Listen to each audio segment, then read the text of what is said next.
ఈరోజు ప్రణయ్ కేసు విషయంలో నల్లగొండలో వచ్చినటువంటి తీర్పు ఏదైతే ఉందో ఆ తీర్పు ఒక నేరస్తులకు ఒక కనువిప్పు అనేది కనువిప్పు కావాలి. ఎందుకంటే మా బాబు ప్రణయ్ హత్య జరిగినప్పుడు ఇదే చివరి హత్య జరగాలని చెప్పి జస్టిస్ ఫర్ ప్రణయ్ అని చెప్పి చాలా మేము పోరాటం చేశాము. కానీ ఆ హత్య తర్వాత కూడా చాలా హత్యలు జరగటం అనేది జరిగింది. అయితే ఈ హత్య తర్వాత జరిగినటువంటి హత్యలు చేసిన వాళ్ళకి కానివ్వండి, ఇంకా ఈ కులాన్ని పట్టుకొని వేలాడే వాళ్లకు, కుల దురహంకార హత్యలు చేసే వాళ్లకు, తర్వాత కన్న కూతుర్లను చంపుకునే వాళ్ళకు, కన్న కొడుకులను చంపుకునే వాళ్ళకు, అవతలి వ్యక్తులను చంపే వాళ్ళకు కులం పేరుతోని ఈ యొక్క తీర్పు అనేది కనింపు కావాలని నేను కోరుకుంటున్నాను. వాస్తవంగా ఈ ఇన్సిడెంట్ తర్వాత మీ అందరికీ తెలుసు, చాలా లాస్ అయిపోయాం మేము. ఇప్పుడు మాకు కొడుకు లేకుండా పోయాడు, అమృతకి భర్త లేకుండా, తర్వాత నా మనవనికి తండ్రి లేకుండా పోయాడు. తర్వాత మారుతిరావు ఆయన అమృత ఫాదర్ ఆయన కూడా సూసైడ్ చేసుకున్నాడు. తర్వాత ఈ ఇందులో ఉన్నటువంటి 7 మందికి ఆ సుభాష్ శర్మకి ఉరిశిక్ష, తర్వాత మిగతా 7గురికి 6 మందికి జీవిత ఖైదు విధించడం అనేది జరిగింది. వారి కుటుంబాలు కూడా బాధపడుతూ ఉంటాయి. కాబట్టి ఎవరైతే ఈ సుపారీలు తీసుకొని హత్యలు చేసే వాళ్ళకి ఇది ఒక కనువిప్పు కావాలి. ఏదన్నా ఉంటే మాట్లాడుకోవటం కానివ్వండి, సమస్య పరిష్కారానికి సామరస్యంగా చేసుకోవాలి తప్ప మేనేజ్ చేయొచ్చులే, వాళ్ళకి అంతో ఇంతో డబ్బులు ఇవ్వచ్చులే, మేనేజ్ చేయొచ్చులే అని చెప్పి చంపడం అనేది కరెక్ట్ కాదు.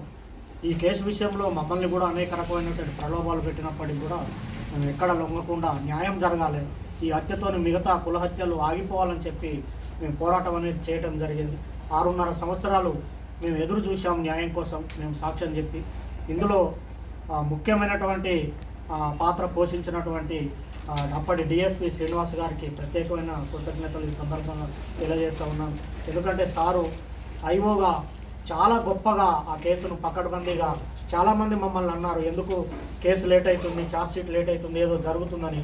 కానీ సార్ మీద మేము నమ్మకం పెట్టుకొని ఉండటం వల్ల లేట్ అయినప్పటికీ కూడా ఒక పకడ్బందీ 200 పేజీల ఛార్జ్షీటు, దాదాపు 100 మంది సాక్షులను పెట్టి ఛార్జ్షీట్ వేసి గట్టిగా కేసును పకడ్బందీగా చేశారు.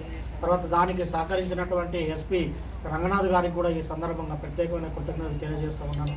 సార్ ఆధ్వర్యంలో మంచి టీము సుభాష్ శర్మను ఆ రోజు వెళ్ళి పట్టుకోవటము, తర్వాత నిందితులందరినీ పట్టుకోవటం విషయంలో కూడా సారు అనేకమైనటువంటి టెక్నిక్స్ ఉపయోగించి, టెక్నికల్ ఎవిడెన్స్ ఉపయోగించి తర్వాత ఈ సాక్ష్యాలను కూడా ప్రొడ్యూస్ చేయడం అనేది జరిగింది. అందులో ఇంకొకటి ముఖ్యమైన విషయం ఏంటంటే ఈ కేసుకు వాదించినటువంటి అడ్వకేటు దర్శనం నరసింహ గారు చాలా గొప్ప వ్యక్తి ఆయన.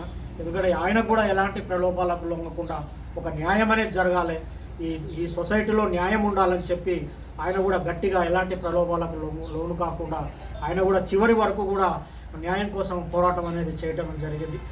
చివరికి ఈరోజు వచ్చినటువంటి తీర్పుతోని న్యాయం అనేది జరిగింది. వాస్తవంగా అందరూ మీకు సంతోషంగా ఉందంటారంటే సంతోషం కాదు, ఇది వాస్తవంగా ఏంటంటే నా బాధను ఎవరు తీర్చలేరు, కొడుకు లేని బాధను ఎవరు తీర్చలేరు.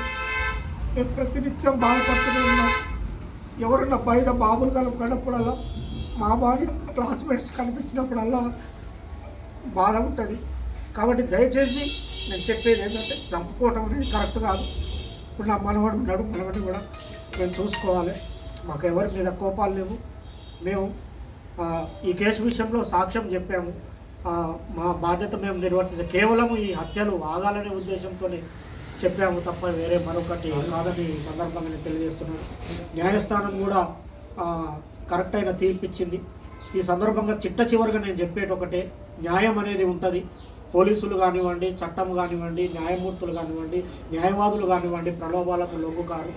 ఈ దేశంలో, ఈ రాష్ట్రంలో, ఈ సమాజంలో న్యాయం అనేది ఉందని మరొకసారి రుజువైందని తెలియజేసుకుంటూ సెలవు తీసుకుంటాం.